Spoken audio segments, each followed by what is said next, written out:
Ang programang ito ay rated SPG. Striktong patnubay at gabay ng magulang ang kailangan. Maaaring may masiselang tema, lengguwahe, karahasan, sexual, horror o droga na hindi angkop sa mga bata. Nagkaharapan si Rigor at saka si Ramon na kung saan talagang porsigido itong si Ramon na patayin itong si Rigor dahil talagang napaka-init ang lukso ng dugo ni Ramon dito kay Rigor, kaya dito na nabugbog sarado itong si Rigor kung saan nakita ni David ang kanyang amang bugbog sarado ni Ramon. Dito na nga ay talagang nakita ni David ang kanyang ama na talagang nakahandusay ito at talagang inabalandra niya ang kanyang katawan upang ito ay mailigtas lamang dahil sinabi niya dito na kung gusto mo patayin ang tatay ko, na kung saan patayin mo na rin ako. Sinabi ni David dito sa kanyang amamahang si Ramon na kung saan talagang nagpakunwari lang dito na anak siya ni Ramon.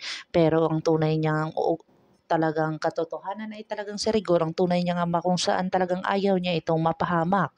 Dito na nga ay talagang nakinig si Ramon sa kanya kung saan talagang tumakas na sila dahil nananakit na ang sugat ni David dahil sa pagkaligtas niya dito kay Ramon.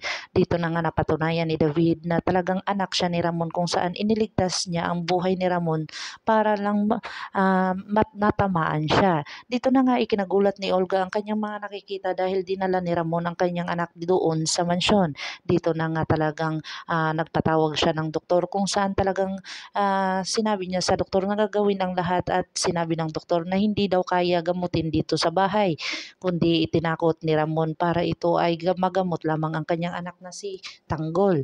Dito na nga talagang gumawa ng paraan itong si Ramon para magamot itong kanyang anak na si Tanggol kung saan talagang takot na takot itong si Olga at saka si Don Julio.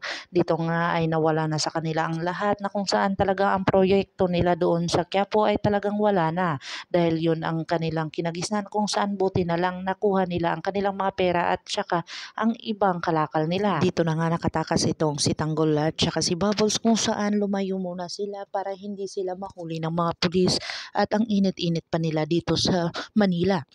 Agad-agad naman silang napunta doon sa isang lugar na isang resort kung saan hindi na sila dito kilala. Dito na nga nagpakilala itong si Bubbles na magjowa daw sila at talagang magsisimula na ang kanilang panibagong buhay na magkasama sila ni Tanggol. Dito na talaga makikita ng lahat na kung saan talagang takot na takot ang mga kaibigan ni Tanggol dahil sa wala pa si Tanggol doon sa Zelda. Dito na nga ay talagang si Chief Espina ay galit na galit dito at hinanap si Tanggol at saka si Bubbles kung saan sila ang nawawala sa grupo. Dito na binugbog at pinaamin sila pero wala na silang masabi dahil hindi sila magkasama at magkahiwalay sila. Dito na kaya malalaman ni Chief Espina na nakalayo sila o kung saan talagang babalik si Tanggol at saka si Bubbles dito at magiging panibagong yugto ng Batang Quiapo. Dito napakaabangan natin ang bagong yugto ng Batang Quiapo kung saan talagang dito na magkikita ang dalawang matagal ng hinahanap. Dito na masaksihan ni Ramon ang kanyang tunay na anak sa kapiestahan talaga ng Quiapo kung saan talagang bumalik dito si Mokang.